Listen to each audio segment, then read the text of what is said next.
방황하는 어른이들의 잃어버린 호기심을 찾아서 아재 살롱 지금 시작합니다.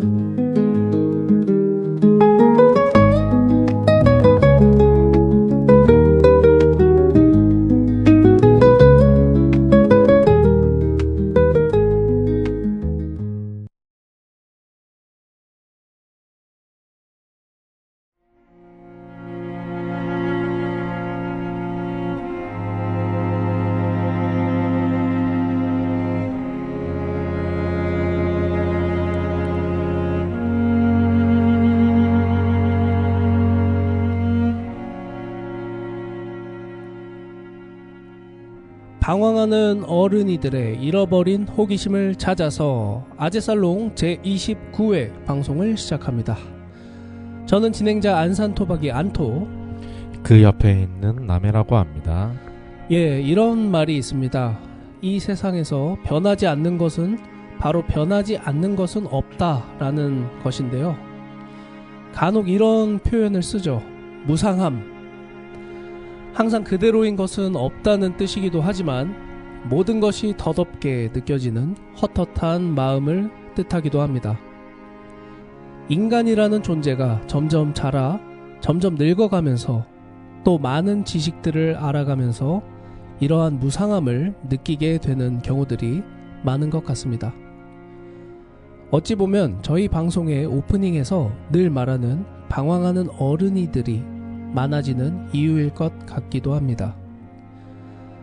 남해님은 이런 무상함에 대해서 평소에 어떻게 생각하고 느끼시는지요?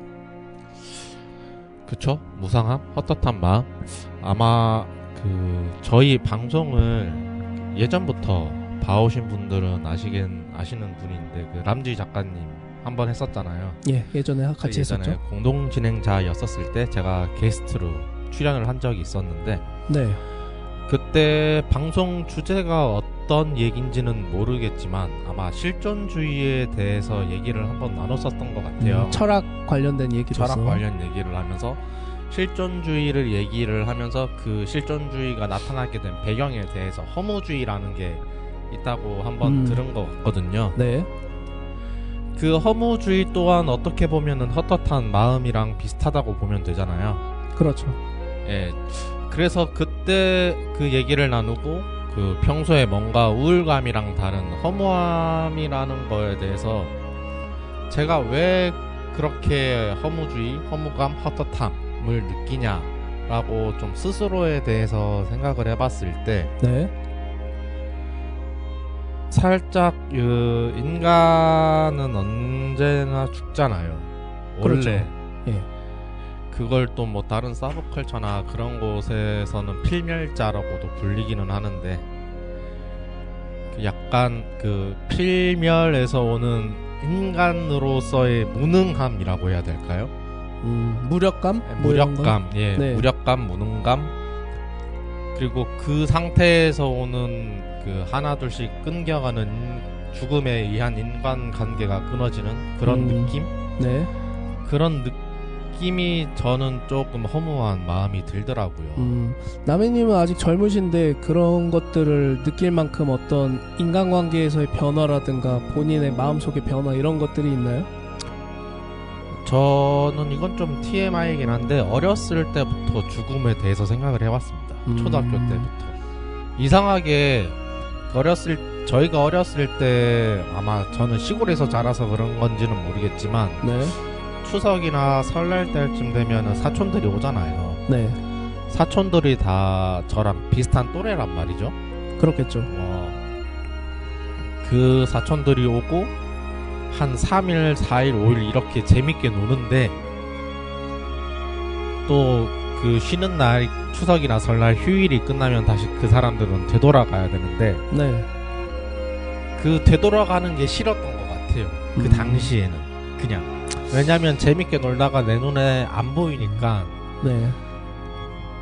약간 거기서 오는 슬픔과 떠나보낸 뒤 동생이랑 단둘이 잤을 때 약간 죽음에 대해서 떠오르는 게 되더라고요. 이상하게.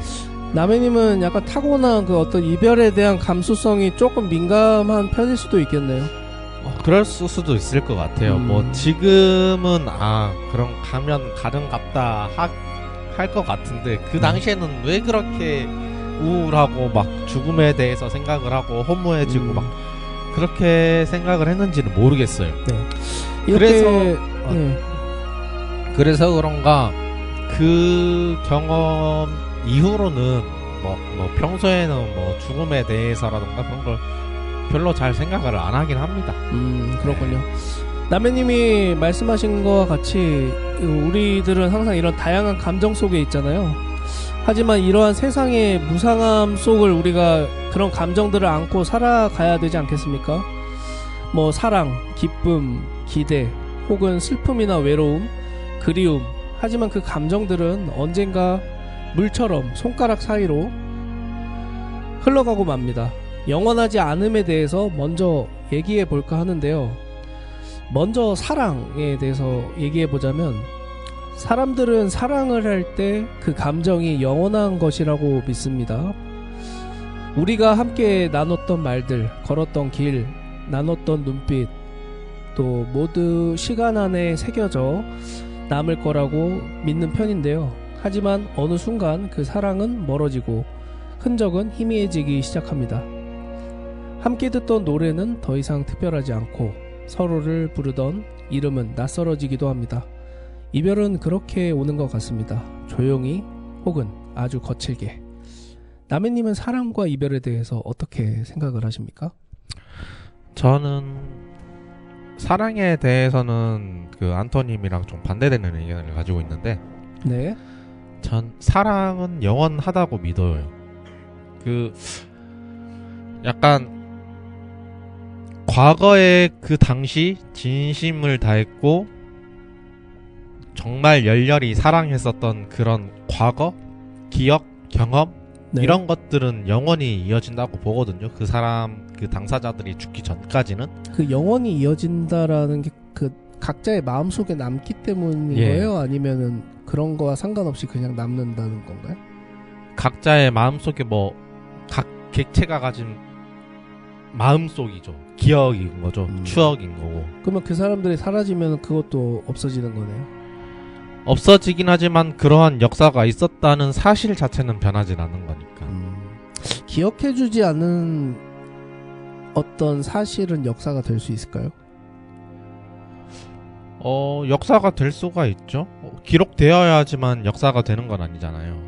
뭐 극단적으로 말하면 폼페이에 화산 폭발이 있었다라는 거는 역사가 되는데, 그 폼페이시 안에서 빵을 먹던 사람이 있었다라고 하는 건 역사가 되지 않는 건가요?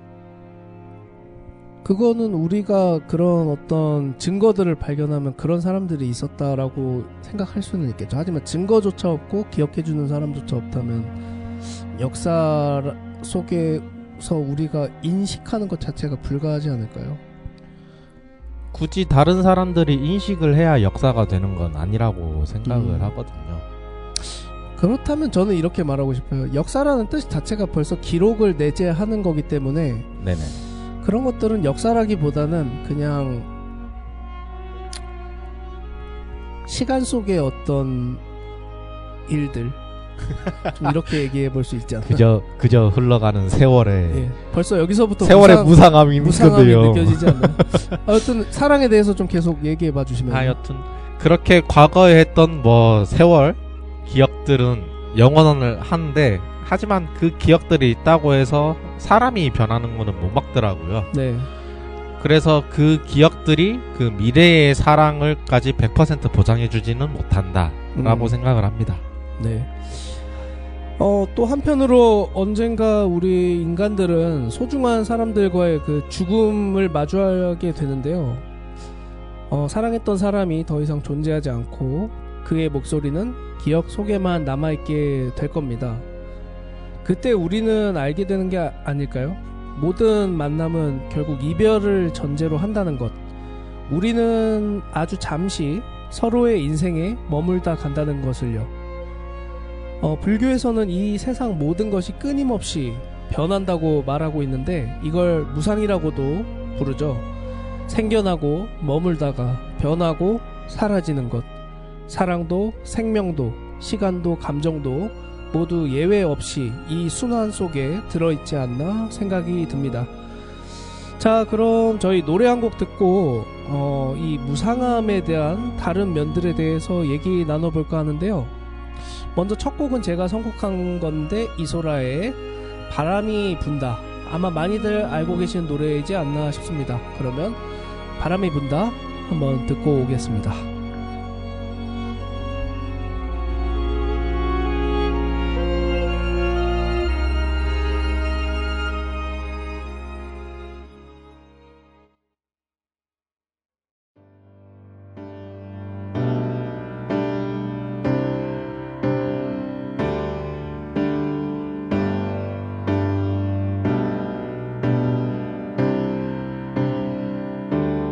바람이 분다. 서러운 마음에 텅 빈 풍경이 불어온다.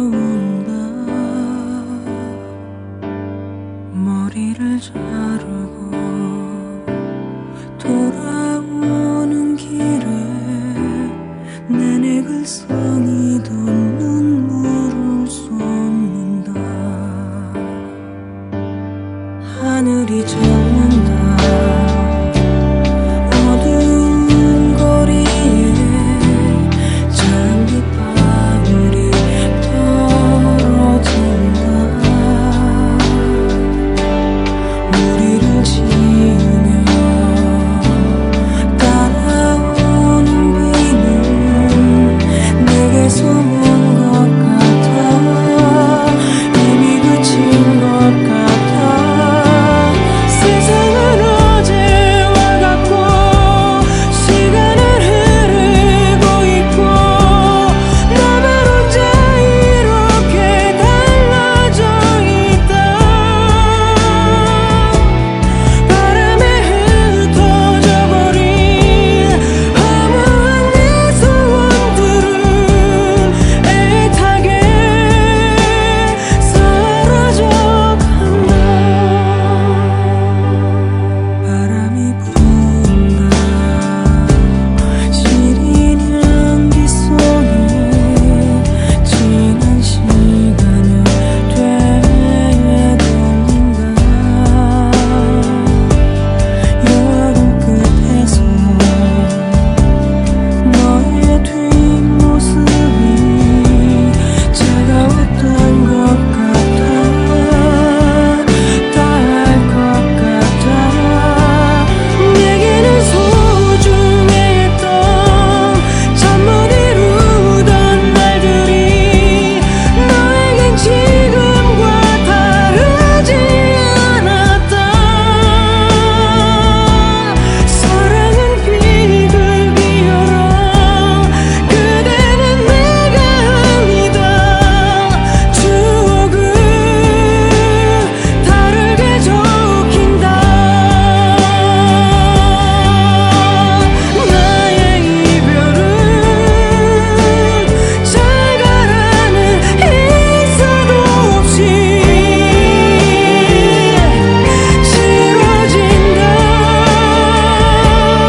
세상은 어제와 같고 시간은 흐르고 있고 나만 혼자 이렇게 달라져 있다. 내게는 천금 같았던 추억이 담겨져 있던 머리 위로 바람이 분다.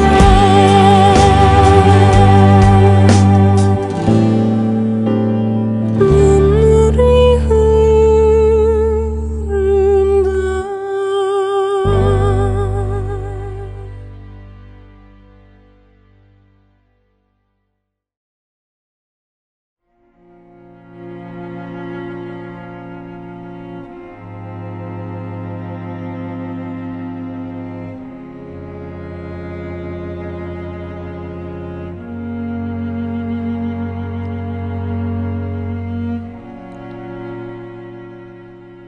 예, 이소라의 바람이 분다 듣고 왔습니다. 다음으로 얘기해보고 싶은 게 이 변화라는 거는 우리에게 고통일까요? 아니면 구원이 될까요? 우리는 변화 앞에서 흔히 불안감을 많이들 느끼는데요. 지금 이대로면 괜찮은데 왜 자꾸 뭔가가 달라지려고 하는 걸까? 왜 나는 어제와 같은 나이면서도 어제와 같지 않을까? 남해님은 이런 이 변화에 대해서 어떻게 개인적으로 받아들이고 계시는 편인가요? 자신만의 관점이라든가 뭐 철학이 있다면 한번 소개해 주시면 좋겠어요. 저는 개인적으로 그 동양 불교에서의 관점을 한번 얘기를 해보고 싶은데요. 네. 불교의 용어 중에 색즉시공, 공즉시색이라는 말이 있습니다. 아, 유명한 말이죠. 예, 그쵸. 이 말은 불교의 대표적인 경전인 반야심경에서 나오는 구절인데요. 네. 여기서 말하는 색이란 우리가 보고 듣고 만질 수 있는 모든 세상의 현상을 말한다고 해요. 저희가 느끼는 뭐 기쁨, 사랑, 기억 같은 이런 실체가 없는 것까지 포함해서요. 네. 그리고 공은 정말 뭐라고 해야 될까요? 아무것도 없다라는 것을 말한다고 하는데요. 그러면 색즉시공, 다시 말하면 형상이 있는 모든 것은 실체가 없다라는 뜻이 되고요. 그리고 공즉시색, 실체가 없는 곳은 곧바로 형상이 된다라는 뜻이 되는데요. 네.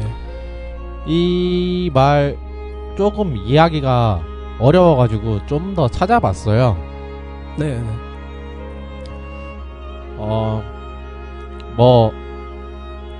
더 풀어서 설명을 하면 그 앞서 안토님이 말씀하신 것처럼 우리가 사랑하는 사람과의 관계, 그리고 지금 있는 감정도 시간이 지나면 변하게 되기 마련인 거잖아요.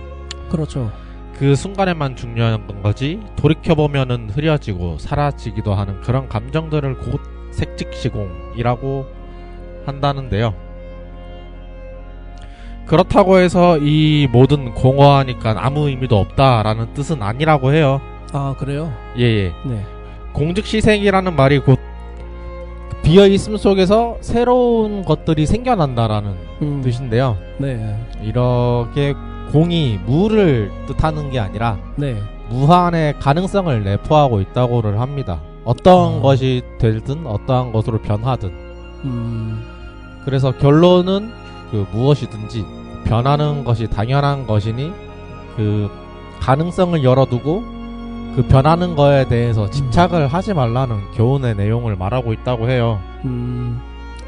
그러니까 뭐 공이 중요하냐 색이 중요하냐 뭐 이런 관점이라기보다는 그 변화의 흐름이라는 진리를 그냥 내포하고 있는 그런 어떤 불교 용어인 것 같네요. 예, 맞습니다. 아까 안토니 말씀하신 뭐 변화라는 고통일까요?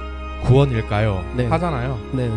거기에 대해서 굳이 엄청난 의미를 부여하지 말고 약간 이런 느낌인 것 같아요. 제가 느끼는 공즉시색과 색즉시공이라는 말의 의미는. 저는 지금 딱 설명해 주신 걸 들으면서 어떤 생각이 들었냐면은 이 불교 용어가 상당히 그 물리학적인 용어 같다는 느낌이 든다. 물리학? 예, 물리학의 관점을 또 보여주는 것 같기도 한다는 생각이 드는데요.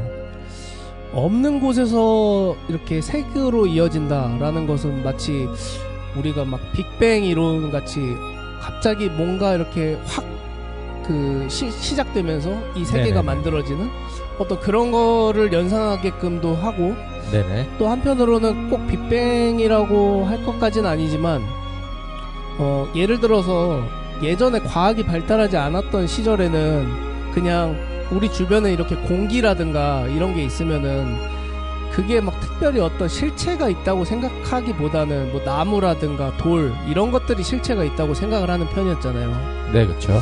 하지만은 이제 과학이 발전하면서 사실 우리 주변을 감싸고 있는 이런 공기 같은 것들도 사실 그 산소, 질소 이런 다양한 원자들이 배합된 그런 어떤 뭐라 그래요? 분자 형태라고 해야 되나?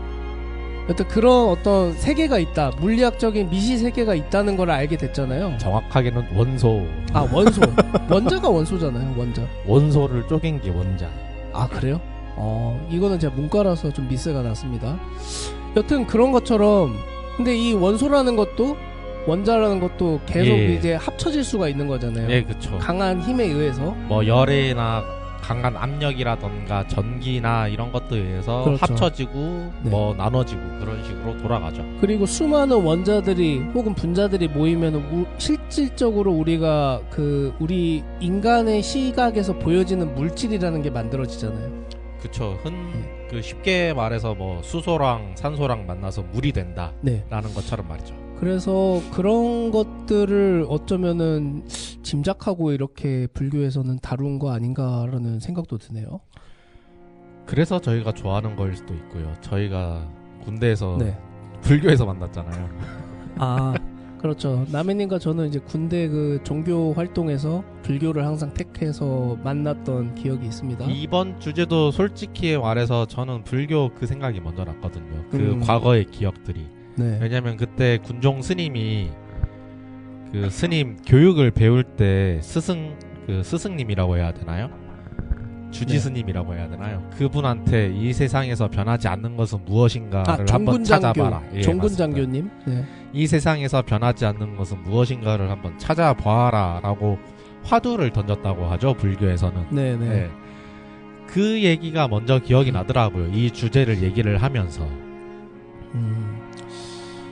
저 같은 경우에는 다시 이거는 돌아와서 네. 제 철학은 아니고요. 고대의 그 철학자 중에 헤라클레이토스라는 사람이 이렇게 말했다고 해요. 같은 강물에 두 번 발을 담글 수 없다. 이 말이 곧 변화가 고통인 동시에 삶이라는 것을 뜻하기도 한다는데요.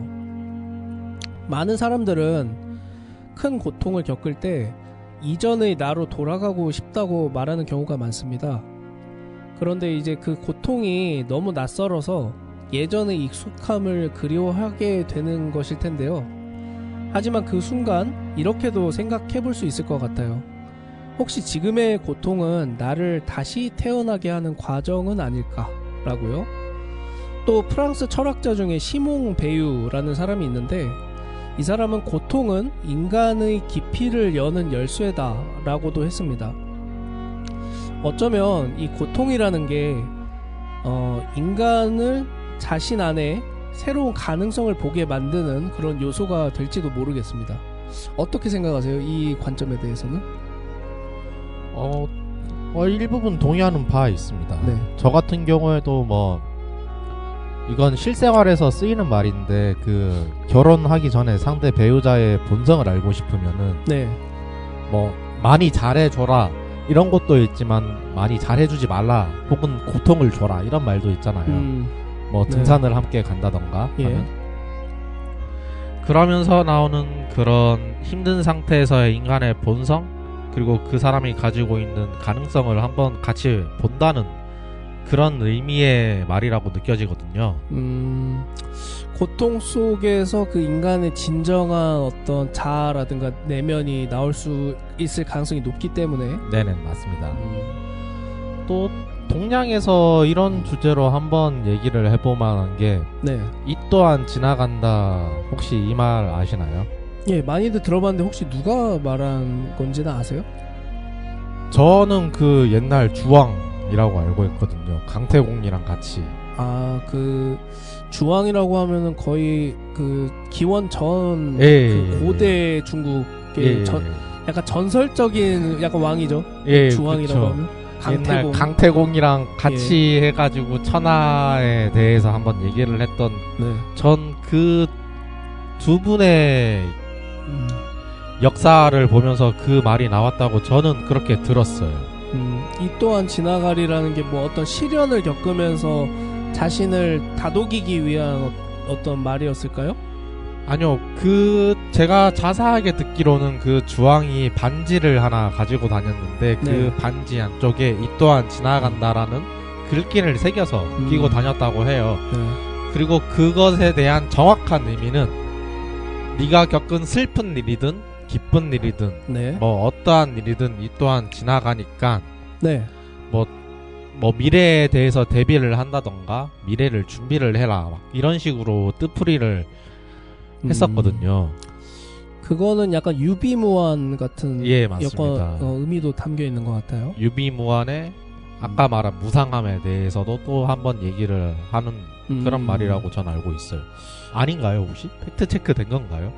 지금 남해님이 저한테 얘기해 주신 건데요. 제가 팩트 체크를 여기서 어떻게 해야 되는지. 아니 저한테 다시 물어보시니까 혹시 내가 틀렸나 싶어서. 아, 저도 몰라서 한번 여쭤본 거예요. 혹시 아. 어떤 맥락을 가지고 있는지 한번 여쭤봤고요. 고통 같은 경우에는 사실 우리 개개인의 삶에서 한번 찾아보자면 대표적인 게 뭐 운동 같은 게 될 수가 있잖아요. 예, 맞습니다. 예, 신체적으로 굉장히 강도 높은 운동을 하게 되면 많은 고통을 느낄 수가 있는데 그만큼 사실 우리 육체는 그 고통을 통해서 또 성장하게 되잖아요. 예, 근육이 생리학적으로. 찢어지고 다시 생기면서 예. 늘어나게 되는 거죠. 그리고 그 근육의 발달은 뭐 당연히 건강이라든가 수명에도 크게 도움이 될 수가 있는 것이고요. 그것 또한 조금 다른 의견도 있는데 너무 네. 많은 운동을 하면 수명이 깎인다고 합니다. 그거는 예. 약간 좀 다른 맥락에서 봐야 네. 되는 거죠. 이제 과유불급. 예, 그렇죠, 네, 그렇죠. 그렇게 봐야 되는데 하지만 아무런 고통도 없이 있는 그대로를 살아가게 된다면은 그거는 어쩌면은 자신의 삶이 정체되고 있는 걸 수도 있다라고도 볼 수 있을 것 같아요. 아니면 죽은 자죠. 죽은 자는 고통을 느끼지 못하는 거잖아요. 예. 어찌 보면 고통은 삶이기 때문에 우리에게 주어진 선물일 수도 있다. 이렇게도 볼 수 있다. 약간 과대 해석한 것 같긴 한데. 아, 선물까지는 아니라 보시나요? 선물까지는 아니고 그냥 삶은 고통 그 자체다. 아, 그렇게까지? 삶은 고통 그 자체다. 행복도 하나도 없는 그런 메마른 사막 같은 게 인생이다. 왜 고통과 행복을 반대 의견으로 보시는 건지 모르겠는데. 그러면 남해님 고통과 행복을 같은 걸로도 보시나 보네요? 그쵸. 예를 들어서 어떤 약간 게 있을까요? 변태적인 건 아니고 약간 과학적인 걸 좋아한다거나 이런 사람들도 분명히 있으니까요. 과학적인. 아니, 그러니까 제가 물어본 건 남해님이 어떤 것들에 대해서 그렇게 생각하시는지. 구체적인 게 궁금해요. 고통과 행복을 동일하게 보는 게 뭐가 있으신지. 저 같은 경우에는 약간 이건 다른 사람들도 뭐 비슷비슷할 것 같은데 네. 이건 무조건 안 돼요. 이건 내가 못 풀고 내가 못하는 거였어요. 근데 이걸 해냈을 때의 쾌감? 거기에 오는 고통에서가 행복이 되는 거죠. 안 될 때, 안 풀릴 때 느껴지는 고통이 풀리자마자 내가 뭔가 성취를 해냈다는 그런 행복감이 찾아오는 성취감이 온다. 그런 느낌인 거죠. 최근이나 혹은 가까운 시일 내에 그런 어떤 성취감을 잃어보신 적은 있나요? 고통을 통해서? 가까운 시일 내에는 없었던 것 같아요. 예. 조금 옛날이라도 괜찮으니까 예를 들어서 조금 옛날로 들어지면 뭐 저희가 흔히 얘기하는 뭐 고등학생이나 중학교 시절에 조금 안 풀리던 문제가 있었는데 네. 그 문제를 풀었을 때의 쾌감? 약간 제가 어제 문제적 남자 수학편을 보고 네. 그 정승재 교수가 그 강사가 나와가지고 하는 말이 네. 있었거든요. 네. 안 풀린 문제를 풀었을 때 그 쾌감이 무엇인지를 느꼈었던 것 같기는 해요. 그 안 풀던 문제를 가지고 씨름을 했을 때 느꼈던 게 고통이라고 할 만한 수준의 그것이라고 할 수 있나요? 스트레스를 좀 많이 받긴 했었거든요. 사실 이 고통의 수준에 대해서도 워낙 그 개인 간 편차가 크다 보니까 이거는 뭐 딱 기준을 잡고 얘기하기는 좀 어려울 것 같기는 합니다. 네, 그렇죠. 이걸 굳이 그냥 문제 풀면서 안 풀리는 스트레스를 고통으로 쳐야 되느냐 라는 말인 거죠. 선에 의한 말인 거죠. 정도. 사실 저는 지금 딱 말씀하신 고통에서 어떤 성취감으로 이어지는 그런 맥락에서 갑자기 떠오른 게 저희가 흔히 그 징기스칸이라고 하는 네네. 위대한 인물이 있지 않습니까? 위대한 정복자이기도 한데 어렸을 때 이제 아버지가 그 주변 부족에게 살해를 당하고 뭐 독살이라고 하는 얘기도 있는데요.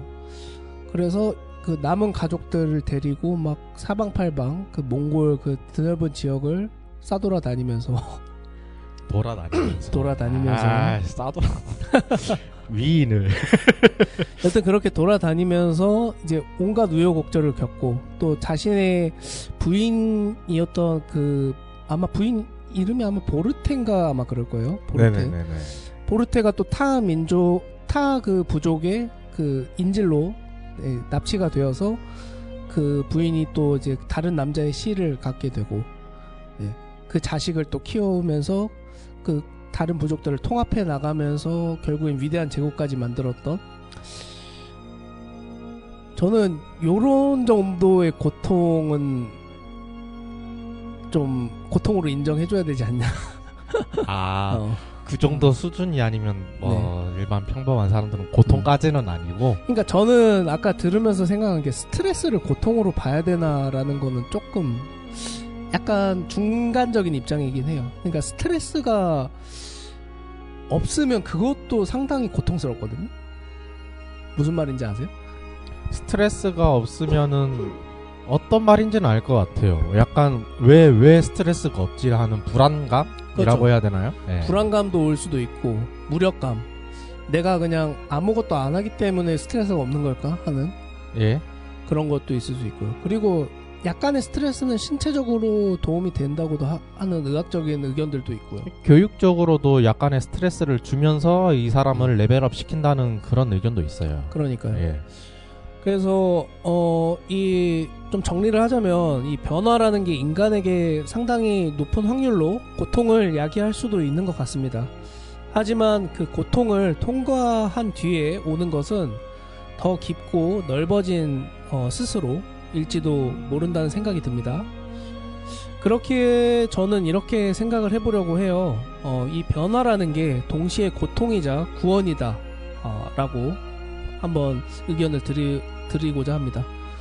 자, 그럼 저희 노래 한 곡 더 들어볼까 하는데요. 다음 곡은 레디오헤드의 No Surprise 입니다. 이 노래 혹시 남해님은 좀 들어본 적 있으신가요? 제 플레이리스트에 저장되어 있습니다. 아, 그렇죠. 네. 명곡이죠. 명곡이죠. 그 리허설을 하면서 뭔가 좀 익숙한 멜로디가 들리긴 하더라고요. 이 곡이 어찌 보면 대표적으로 이 무상함이 묻어나는 곡이라고도 할 수 있을 것 같아요. 가끔씩 들으면 그런 좀 무상함에 취해보는 혹은 자신이 무상함을 느낄 때 조금 동반자가 되어주는 그런 곡일 수도 있지 않나 생각을 해봤고 선곡을 해봤습니다. 자, 그럼 레디오헤드의 No Surprise 듣고 저희는 다시 돌아오겠습니다.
예, 레디오헤드의 No Surprise 듣고 오셨습니다. 노래를 한 곡 듣고 왔는데 굉장히 긴급 상황이 하나 생겼죠. 예, 그 남해님이 앞서 저희 그 이 또한 지나가리라에 대해서 이 또한 말씀드렸는데요. 지나가리라에 대해서 얘기를 했는데요. 네, 제가 잘못 알고 있었어요. 네, 어떻게 된 건가요? 아까 저는 주황인 줄 알았거든요. 예, 근데 그 말이 주황이 아니라 제일 널리 알려진 기원 중에 하나가 페르시아 설화라고 해요. 네, 그 페르시아 속의 한 왕이 기쁠 때 교만하지 않고 네, 슬플 때 절망하지 않게 해줄 문구를 원했는데 그걸 가지고 뭐 얘기를 했겠죠. 토론이라던가 뭐 사람들을 불러 모아서 해봐라 라고 하는 공모도 했겠죠. 그 공모에서 나온 말들 중 하나가 이 문구라고 해요. This to shall pass, 이 또한 지나가리라. 이 말이 제일 유명한 설화라고 합니다. 또 다른 설화로는 솔로몬 왕에 대한 설화도 있는데요. 네, 그 솔로몬 왕을 생각하면서 주왕도 왕이니까 그런 식으로 기억에 혼동이 된 것 같아요. 예. 예. 왜냐면 주왕도 어떻게 보면 강태공과 함께 지혜나 이런 거에 관해서 얘기가 많이 나오는 왕이잖아요. 솔로몬 왕도 어떻게 보면 지혜의 상징이라고 불리는 왕이니까. 네네. 변명입니다. 죄송합니다. 그 주황의 반지 속에 적혀있던 건 다른 문구인다는 말씀일까요? 아니면은 문구라는 게 애초에 있었을까요? 아마 주황이 반지도 없을 수도 있어요. 아, 그래요? 그거는 찾아봐야 될 것 같아요. 알겠습니다.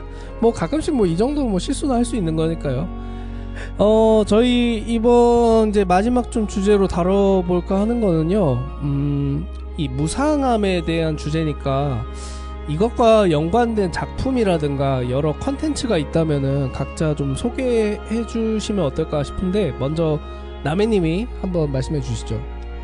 그 무상함에 대해서 얘기한 콘텐츠인가요? 혹은 자신 개인이 느꼈던 무상함에 대한 느낌을 얘기를 하는 건가요? 가급적이면은 무상함에 대해서 직접 전달하는 메시지를 전달하는 콘텐츠면 좋겠지만 본인이 그 컨텐츠를 접했을 때 상당히 무상함과 연관성이 있다라고 판단이 드시거나 느낌이 그런 거를 많이 가지셨다면 자유롭게 얘기해 주셔도 될 것 같습니다. 그러면 우선적으로 첫 번째는 제 개인적인 경험을 한번 얘기를 할 것 같은데요. 이건 정말 웃지 말고 들어주시면 감사하겠습니다. 네.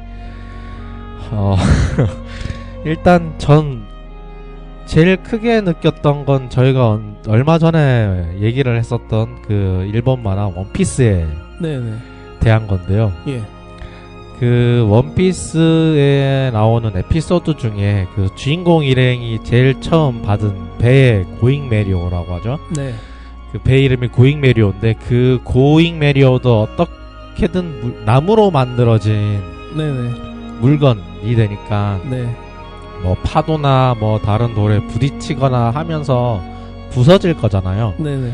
그 부서짐이 끝에 달해서 더 이상 항해를 할 수 없을 때가 왔어요.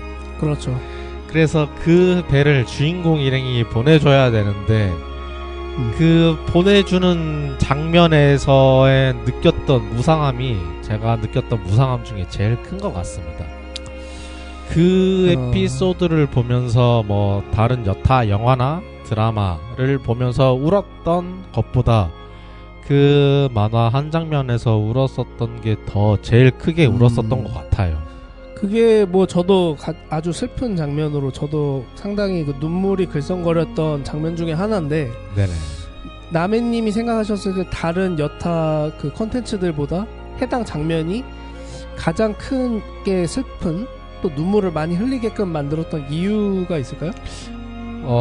약간 뭐라고 해야 되나, 진짜 끝은 아니잖아요. 그 이후로도 주인공이랑 계속 항해를 할 테고 새로운 배를 받아서 네. 항해를 할 텐데, 약간 원피스가 저번에도 말씀드렸듯이 제 초등학교 때부터 함께해온 그런 추억을 가진 배인데, 네. 나한테도 막 엄청난 항해를 같이 한 배인데 내가 네. 느끼기에는.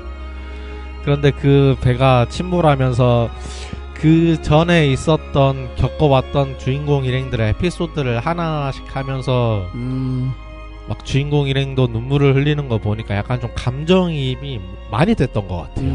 나도 같이 항해를 했던 사람이라는 느낌을 오래간 받았다 보니까. 예, 그쵸. 아, 맞아요. 저도 아마 비슷한 느낌으로 상당히 그 감정이입이 많이 됐던 장면인 것 같고, 저 같은 경우에는 장르별로 하나씩 좀 소개를 드려볼까 하는데요.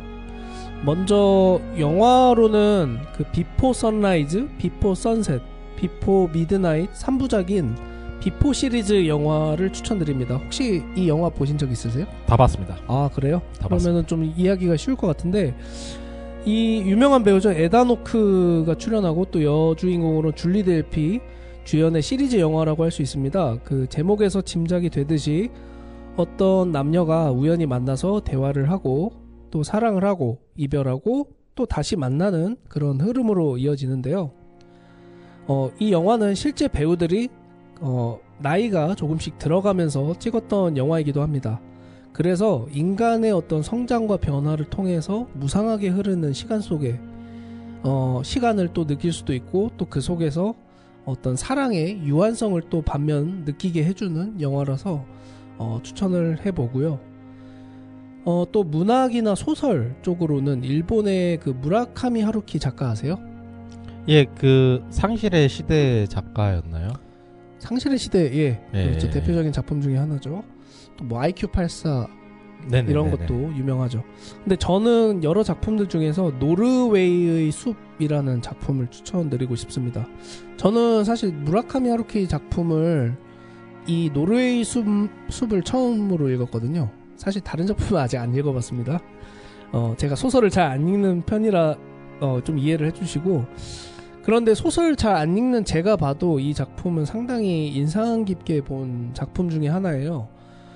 죽음 그리고 사랑 또 정신적인 공허함이 주된 주제라고 할 수 있는데요. 이 사람이라는 게 기억과 감정을 잃어가면서 살아간다는 어떤 그 무상함 또 무력감이라고도 할 수 있겠는데, 이런 것들을 좀 잔잔하게 피부에 조금씩 스며드는 그런 느낌으로 느낄 수 있는 책이라고 할 수 있겠습니다. 추천드리고요. 또 그림 또 하나 좀 꼽아볼까요? 그림 혹시 에드워드 호퍼라는 화가 들어본 적 있으세요? 아니요, 그 그림 작가는 모르겠네요. 아, 화가는. 네. 사실 뭐 레오나르도 다빈치 같은 뭐 이런 아주 그 전설적인 뭐 작가라고는 할 수 없지만 좀 20세기 같이 이렇게 좀 현대 미술에 들어오는 시점에서는 상당히 좀 유명한 작가 중에 하나예요. 저희가 미술을 공부를 하면서 본 적이 있는 작품인가요? 제 기억으로는 미술 교과서? 네네네. 예, 뭐 학생 시절 때 네네. 아마 잘 등장하지는 않았을 거예요. 예. 근데 이 작가는 또 사실 그 미술 시장, 작품 시장 이런 쪽에서도 상당히 유명한 작가인데, 사실 이미 돌아가셨고 20세기분 화가세요.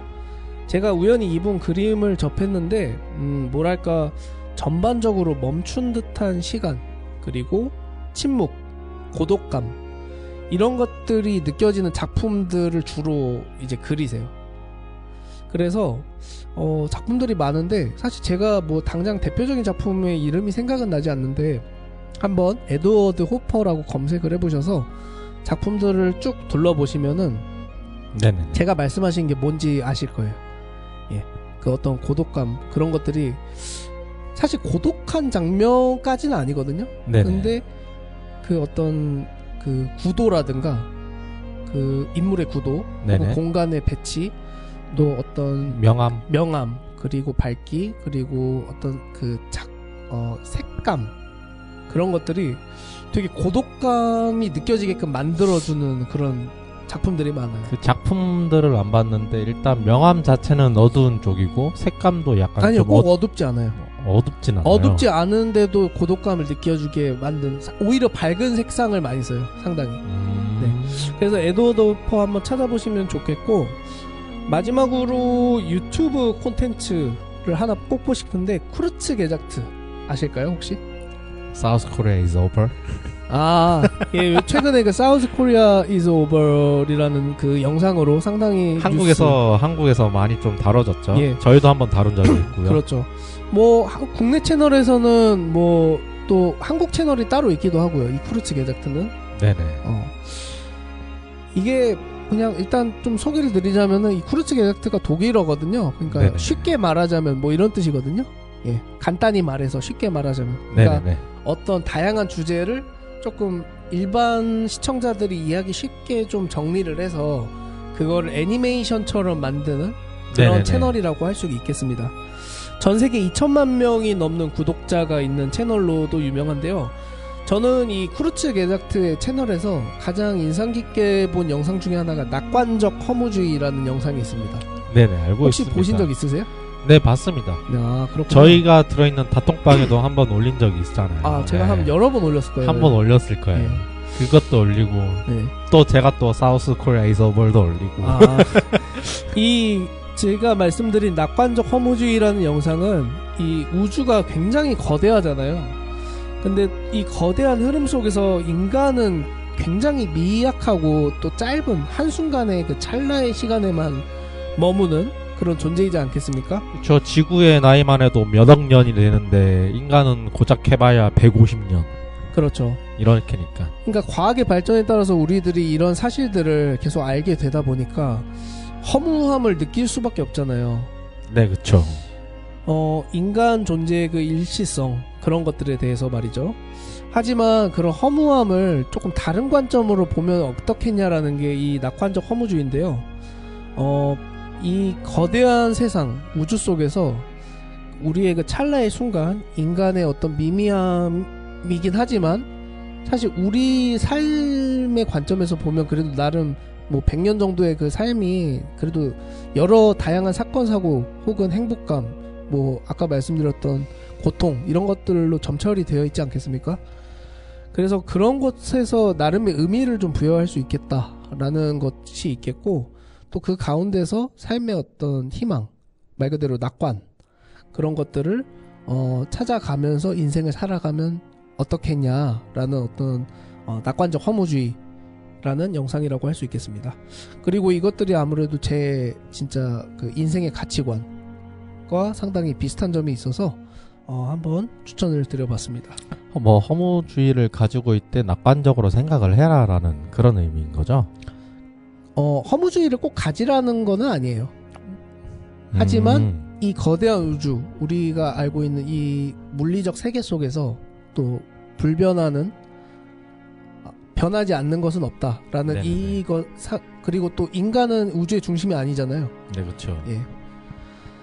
그리고 언제든지 인간과 같은 생명들은 문명들은 또 있을 수밖에 없고 흥망성쇠가 확률상. 있는 거고, 네, 확률상. 흥망성쇠가 있는 거고. 그렇죠. 그러면 아무래도 인간이 허무함을 느낄 수밖에 없는 가능성이 높잖아요. 그런 그쵸, 것들을 아까 모두 알게 된다면. 제가 말했었던 뭐 필멸에 의한 무능함 그렇죠. 그런 것들. 뭐 또 이런 말도 있지 않습니까? 뭐 그 자살 가능성이 많은 그 어떤 학문 분야가 천문학이라고. 천문학도 있고 철학도 예. 있고 하는 거죠. 그러니까 그게 아무래도 허무감에서 비롯된 어떤 선택일 수가 있는데 꼭 그렇게만 보지 말자라는 것이죠. 예. 관점이 달라지면 세상도 달라질 수 있다. 뭐 이런 그렇죠. 거지 않겠습니까? 네, 맞습니다. 자, 저희 그 아재살롱 이번에 그 무상함에 대해서 여러모로 좀 얘기를 나눠봤는데요. 좀 주제가 주제여서인지 좀 약간 처지는 감도 좀 없잖아 있긴 한데 남해님은 좀 어떻게 이번 방송 좀 느끼셨나요? 저는 중간중간 한번 웃기도 하고 뭐 긴급 상황도 생기기도 해서 네. 괜찮았다고 생각을 하기는 해요. 뭐 허무주의는 제가 원래부터 조금 가지고 있었던 생각이기도 하고. 네. 그래서 지금은 그런가. 허무주의를 그대로 가지고 생활을 하세요? 아니면은 좀 다른 관점을 또 갖고 생활을 하시나요? 아마 그대로 가지고 갈 것 같아요. South Korea is over 이런 것처럼요? 뭐 그런 것도 있고 아니 그건 너무 통계적으로 네. 조금 많이 안 좋아진다라고 나와 있는 그 사실을 얘기를 한 거니까. 그거는 본인의 무상함을 느끼는 거는 별개다. 아니요, 별개라고 보기에도 그렇고 이런 생각을 가지고 있기 때문에 그런 영상들이 더 눈에 띄는 거일 수도 있고. 그럴 수 있겠네요. 네네네. 그리고- 저희 그 마지막 곡 이제 좀 들어볼까 하는데 마지막 곡은 그래도 남해님이 준비해 주셨거든요. 그 네, 맞습니다. 비틀즈의 Let It Be 많이들 아실 겁니다. 그래도 이 노래에 대해서 저희가 꼽은 이유는 한번 남해님이 설명해 주시면서 마치면 좋을 것 같아요. 보통은 저희가 노래를 선곡할 때 그 선곡에 대한 이유는 말을 잘 안 했었잖아요. 근데 제가 이 노래를 선곡을 한 게 우리가 말하는 그 이런 무상함에 대한 주제랑도 뭐 맞닿아 있다고 생각이 되어져서 선곡을 했거든요. 이유가 있을까요? 무상함과 맞닿아 있다는 게? 비틀즈의 이 노래는 1970년대 그들의 마지막 정규 앨범과 함께 세상에 나왔는데요. 네. 약간 이 곡은 그냥 그 앨범에 속해 있는 명곡 하나, 비틀즈의 명곡 하나가 아니라 개인적으로 폴 맥카트니의 개인적인 서사가 담겨 있는 곡인 거예요. 네. 그 당시 비틀즈 내부에서는 뭐 그룹들 멤버들 간의 갈등과 긴장 속에서 해체 수순을 밟고 있었고요. 네. 거기에 대해서 폴 또한 그 작사, 작곡 혹은 가수로서의 고통이 정신적으로 몹시 지쳐 있었다고 합니다. 네네. 그러던 어느 날 꿈을 꾸게 되었는데 그 꿈에서 자신의 어머니가 나타나서 한마디를 했다고 하죠. 그게 레리비예요. 흘러가는 대로 내버려 두어라. 이런 식의 한마디가 그 레리비라는 노래가 나오게 된 탄생 배경으로 폴 맥카트니도 여러 뉴스나 매체 인터뷰에 나와서 여러 번 얘기를 하기도 했고요. 무상함 또한 그냥 흘러가는 대로 돌아 이런 느낌과 좀 비슷한 부분이 있잖아요. 연관된 부분이 있어서 네. 이 노래를 선곡을 했습니다. 네. 이 Let It Be가 그 가사에서도 그랬듯이 Let It Be, Let It Be 하잖아요. 네, 그렇죠. 그래서 저희가 이번에 어떤 다룬 그 무상함을 이겨내는 혹은 좀 수용하는 수능하고 수용하고 예. 그런 대표적인 노래가 될 수 있지 않나 하는 생각이 듭니다. 네, 그래서 선곡을 했습니다. 예. 간단하죠? 예. 그래도 나름 이렇게 좀 맥락을 소개해 주시면은 예, 그래도 좀 들으실 때 예. 뭔가 좀 감정이입을 좀 더 할 수 있지 않나 생각이 드네요. 그럼 앞으로 저희 선곡할 때 그 선곡한 이유도 함께 공개를 한번 해볼까요? 좋습니다. 예. 그럴까요? 그래도 사실 저희가 그냥 노래만 소개해 드리다 보면은 그냥 아무 노래나 던지는구나 이렇게 뭐 생각하실 수도 있잖아요. 그쵸. 예. 그래도 나름 그 주제에 맞게 선곡을 했다라는 이유를 좀 밝히면은 저희 방송의 퀄리티도 조금씩 높아지지 않을까 기대를 해보고요. 예, 맞습니다. 예. 그러면은 저희 이번 무상함에 대한 아재살롱 방송을 마치도록 하고요. 다음에도 저희 아재살롱은 방황하는 어른이들의 호기심에 부합이 되는 그런 다양한 얘기거리들 가져와 보도록 하겠습니다. 조금 독특한 주제가 될 수도 있어요. 예. 그런 점은 다들 이해해 주실 거라고 생각합니다. 저희 방송을 청취하셨던 분들은. 자, 그럼 마지막 곡 Let It Be 들으면서 마치도록 하겠습니다. 감사합니다. 감사합니다.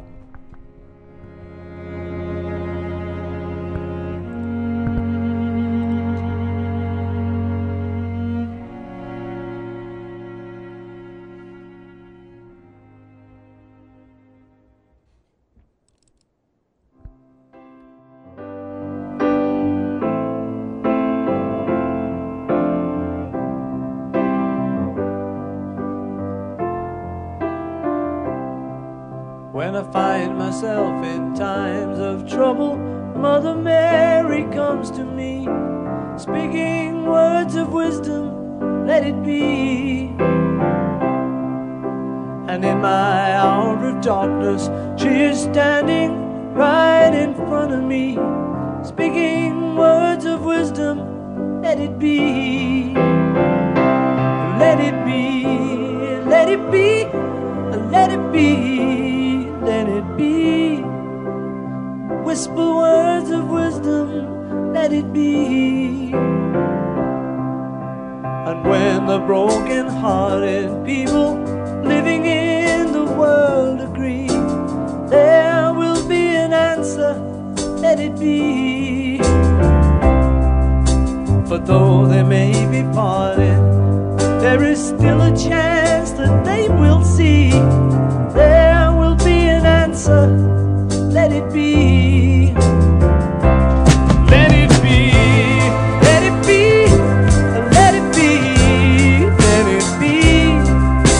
Yeah, there will be an answer, let it be. Let it be, let it be, let it be, let it be. Whisper words of wisdom, let it be.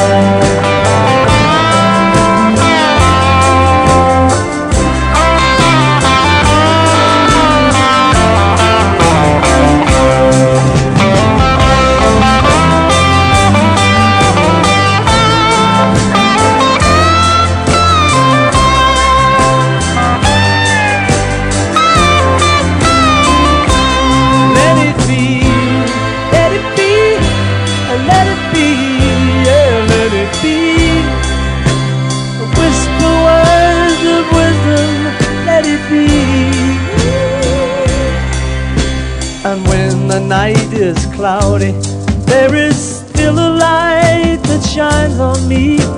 Shine until tomorrow, let it be. I wake up to the sound of music. Mother Mary comes.